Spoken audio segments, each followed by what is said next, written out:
ନମସ୍କାର ବନ୍ଧୁଗଣ। ବନ୍ଧୁଗଣ, କୌଣସି ପରିସ୍ଥିତିରେ ଯୁଦ୍ଧ ଗୋଟିଏ ଗମ୍ଭୀର ବିଷୟ। ଆଉ ବିଶେଷ କରି ଯେଉଁଠି ଇସ୍ରାଏଲ ଏବଂ ଆମେରିକା ଭଳି ଦେଶ ସାମିଲ ଅଛନ୍ତି, ସେଠି ପରିସ୍ଥିତି ଆହୁରି ଗମ୍ଭୀର।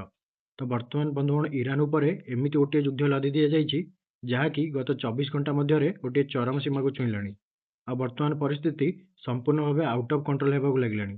ତ ଏମିତି ଦୁଇଟି ଘଟଣା ଘଟିଛି, ଯାହା ଦର୍ଶାଉଛି କି ଏହି ୱାର୍ କେତେ ବିପଜ୍ଜନକ ହୋଇପାରେ। ତ ସବୁଠାରୁ ଭୟଙ୍କର କଥା ହେଉଛି, ଏହି ଲଢ଼େଇରେ ବର୍ତ୍ତମାନ ନ୍ୟୁକ୍ଲିୟର ୱାର୍ ପ୍ରୟୋଗ ହେଲାଣି।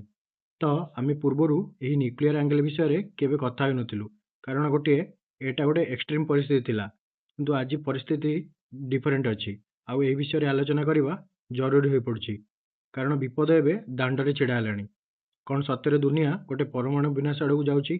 ତ ଆଜିର ଏହି ଆଲୋଚନାରେ ଆମେ ଏହି ପ୍ରଶ୍ନର ଉତ୍ତର ଖୋଜିବା, ଆଉ ଜାଣିବା ଏହି ପରମାଣୁ ଆତଙ୍କର ପ୍ରକୃତ କାରଣ କ'ଣ ଏବଂ ଏହା ପଛରେ ଟ୍ରମ୍ପଙ୍କର ଭୂମିକା କ'ଣ। ତ ବନ୍ଧୁଗଣ, ଗୋଟେ ପଟେ ପରମାଣୁ ଚର୍ଚ୍ଚା ଚାଲିଥିବା ବେଳେ ଅନ୍ୟପଟେ ଡୋନାଲ୍ଡ ଟ୍ରମ୍ପ ନିଜକୁ ବିଜେତା ଘୋଷଣା କରିସାରିଲେଣି। ଆଉ ତା ସହିତ ସେ ଗୋଟେ ଅଲ୍ଟିମେଟମ୍ ମଧ୍ୟ ଦେଇଛନ୍ତି।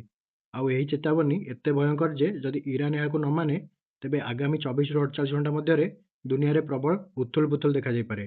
ଆଉ ସାରା ବିଶ୍ୱରେ ଏହି 48 ଘଣ୍ଟାର ଅଲ୍ଟିମେଟମ୍କୁ ନେଇ ଚର୍ଚ୍ଚା ଜୋର ଧରିଛି, କାରଣ ଏହାପରେ ଟ୍ରମ୍ପଙ୍କ ବୋମା ମାଡ଼ର ତୀବ୍ରତା ବଢ଼ିଯାଇପାରେ। କାରଣ ଟ୍ରମ୍ପଙ୍କ ଏହି କଦମ କେତେ ଦୂର ଯୁକ୍ତିଯୁକ୍ତ, ତାହା ବି ଗୋଟେ ବଡ଼ ପ୍ରଶ୍ନ।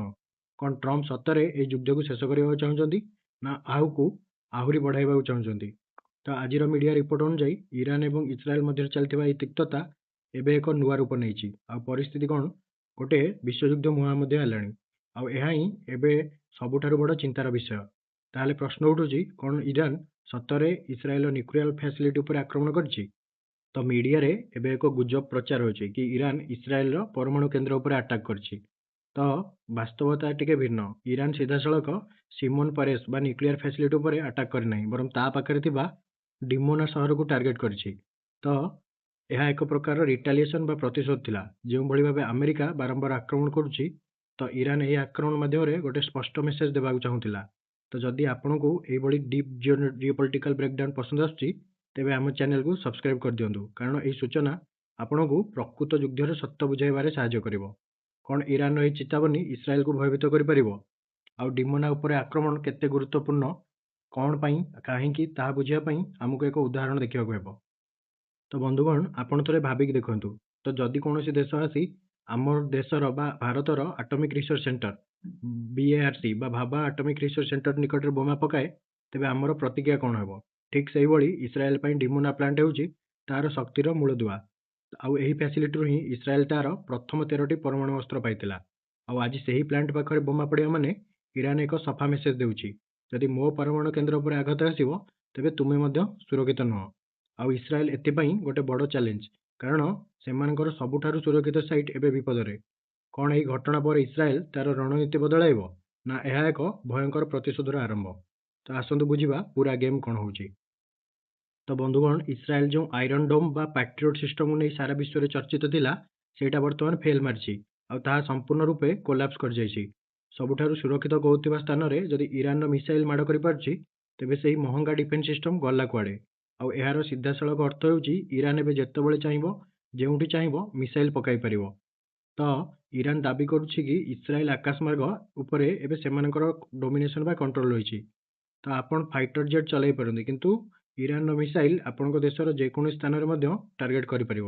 ଆଉ ଏହି ସତ ବର୍ତ୍ତମାନ ଇସ୍ରାଏଲ ପାଇଁ ସବୁଠାରୁ ଦୁଃସ୍ୱପ୍ନ ପାଲଟିଛି, କାରଣ ଇସ୍ରାଏଲ ଏହି ମିସାଇଲ୍ ଡୋମିନେସନକୁ ରୋକିବାରେ ସକ୍ଷମ ହେଲା ନାହିଁ। ଆଉ ଏହି ସମୟରେ ଆମେରିକାର ଏକ ଆକ୍ରମଣ ଇରାନକୁ ଆହୁରି ତୀବ୍ରତର କରୁଛି। ତ ଆମେରିକା ପୁଣି ଥରେ ଇରାନର ନାଟାଞ୍ଜ ଉପରେ ବୋମା ପକାଇଛି, ଯେଉଁଠାରେ ଇରାନର ନ୍ୟୁକ୍ଲିୟର ଏନରିଚମେଣ୍ଟ ପ୍ରୋଗ୍ରାମ ଚାଲେ। ଆଉ ଏଠାରେ ନ୍ୟୁକ୍ଲିୟର ଫୁଏଲ ପ୍ରସ୍ତୁତ କରାଯାଏ। ତ ଇରାନ ପୂର୍ବରୁ ହିଁ ଚେତାବନୀ ଦେଇଥିଲା କି ଯଦି ତୁମେ ଆମର ସୁରକ୍ଷା କିମ୍ବା ଏନର୍ଜି ଫ୍ୟାସିଲିଟିକୁ ଛୁଇଁବ, ତେବେ ଆମେ ମଧ୍ୟ ଟିଟ୍ ଫର୍ ଟାଟ୍ ଆଟାକ୍ କରିବୁ।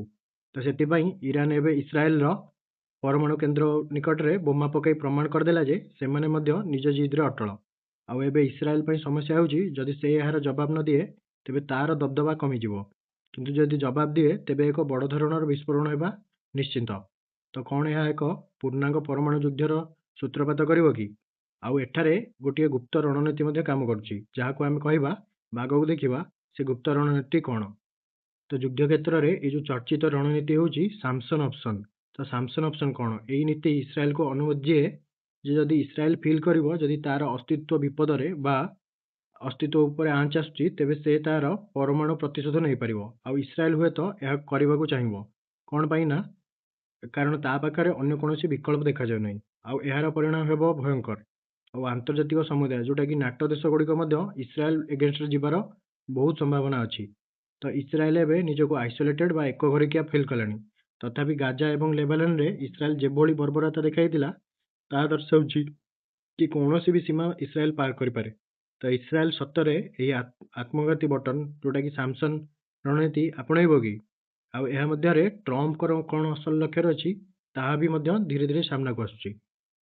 ବର୍ତ୍ତମାନ ଆସନ୍ତୁ ବୁଝିବା ଟ୍ରମ୍ପ ବା ଆମେରିକାର ଦୋମୁହାଁ ନୀତି।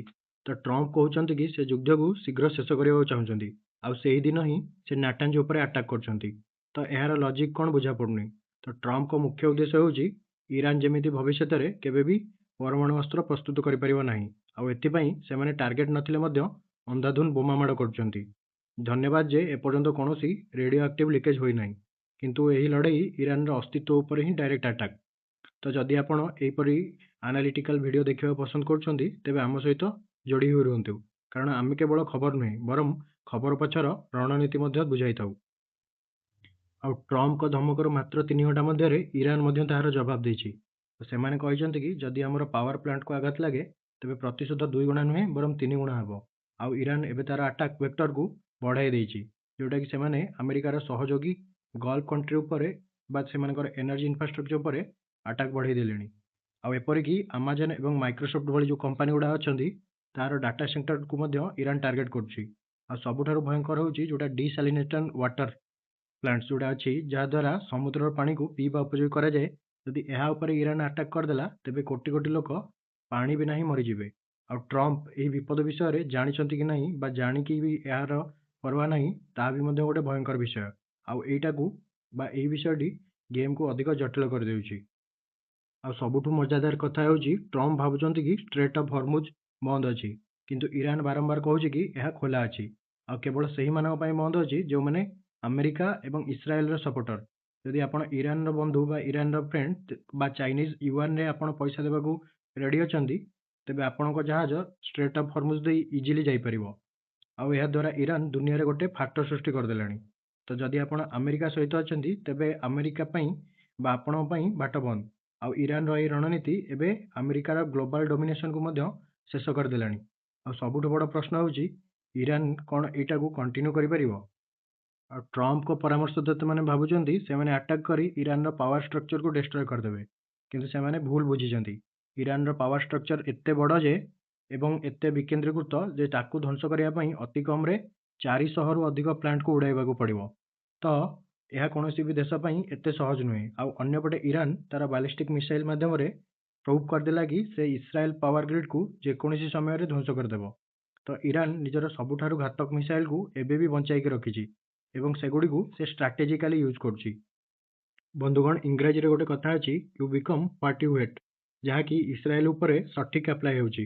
କାରଣ ବର୍ତ୍ତମାନ ଇସ୍ରାଏଲର ସଡ଼କକୁ ଦେଖିଲେ ଲାଗୁଛି ଏହା ଇସ୍ରାଏଲ କମ୍ ବରଂ ଗାଜା ବେଶୀ। ଆଉ ଯେଉଁ ଦେଶରେ ଗାଜାରେ 40-50 ହଜାର ଲୋକଙ୍କୁ ଇସ୍ରାଏଲ ମାରିଛି, 16,000 ଶିଶୁଙ୍କୁ ହତ୍ୟା କରିଛି, ଆଜି ସେହି ଦେଶ ହିଁ କହୁଛି କି ତାଙ୍କ ଉପରେ କ୍ଲଷ୍ଟର ବୋମା ପଡ଼ୁଛି ଏବଂ ଶିଶୁମାନେ ମରୁଛନ୍ତି, ଯୋଉଟାକି ସବୁଠାରୁ ବିଡ଼ମ୍ବନା। ତ ଏହାପରେ G7 ଦେଶଗୁଡ଼ିକ କହୁଛନ୍ତି କି ଇରାନକୁ ଆକ୍ରମଣ ବନ୍ଦ କରିବାକୁ ହେବ। ଆଉ ଆମେରିକା ବିଷୟରେ କିଛି କହୁନାହାନ୍ତି। ତ ଏଠି ସାରା ବିଶ୍ୱ ସାମ୍ନାରେ ସ୍ପଷ୍ଟ ହେଉଛି ଯେ ଇସ୍ରାଏଲ ଓ ଆମେରିକାର ସପକ୍ଷରେ G7 କହୁଛନ୍ତି। ତ ଯୋଉଟାକି ପାଶ୍ଚାତ୍ୟ ଦୁନିଆର ବା ପାଶ୍ଚାତ୍ୟ ଦେଶର ଦୋମୁହାଁ ନୀତିକୁ ଦେଖାଉଛି। ଆଉ ଏଠି ପ୍ରଶ୍ନ ଉଠୁଛି ଆମେରିକା ଇତିହାସରୁ କ'ଣ ଶିଖୁଛି? ତ ବନ୍ଧୁଗଣ ଯଦି ଆମେରିକା ଇତିହାସ ପଢ଼ିଥାନ୍ତା ତେବେ ସେମାନେ ଜାଣିଥାନ୍ତେ କି ଭିଏତନାମରେ କ'ଣ ହୋଇଥିଲା। ବୋମା ପକାଇଲେ ଲୋକଙ୍କ ଇଚ୍ଛାଶକ୍ତି ଭାଙ୍ଗେ ନାହିଁ ବରଂ ତାହା ଆହୁରି ଦୃଢ଼ ହୋଇଥାଏ। ଆଉ ଆଜି ଇରାନର ଜନତାଙ୍କ ଉପରେ ବୋମା ପକାଇ ଆମେରିକା ସେମାନଙ୍କୁ ନିଜର ଶତ୍ରୁ କରିଦେଉଛି। ଆଉ ଇରାନ ଏବେ ନେଗୋସିଏସନ ନୁହେଁ ବରଂ ନିଜର ସର୍ତ୍ତ ରଖୁଛି। ତ ସେମାନଙ୍କୁ ଆଇରନ୍ କ୍ଲାଡ୍ ଗ୍ୟାରେଣ୍ଟି ବା କ୍ଷତିପୂରଣ ଦରକାର। ଆଉ ଏହି ଯୁଦ୍ଧ ଏବେ ଟ୍ରମ୍ପଙ୍କ ପାଗଳାମୀକୁ ନେଇ ବହୁତ କ୍ଷତି ସହିଲାଣି। ଆଉ ଆଗାମୀ ସପ୍ତାହ କେବଳ ଇରାନ ପାଇଁ ନୁହେଁ ବରଂ ସାରା ବିଶ୍ୱ ପାଇଁ ଅତ୍ୟନ୍ତ ଚିନ୍ତାଜନକ। ତ ଆପଣଙ୍କୁ ଯଦି ଏହି ବିଶ୍ଳେଷଣଟି ଭଲ ଲାଗିଥିବ ଆଉ ଆମର ପରିଶ୍ରମ ପସନ୍ଦ ଆସିଥିବ ତାହେଲେ ସପୋର୍ଟ ଆକାରରେ ଗୋଟିଏ ସବସ୍କ୍ରାଇବ୍ କରିଦିଅନ୍ତୁ। ଜୟ ଜଗନ୍ନାଥ।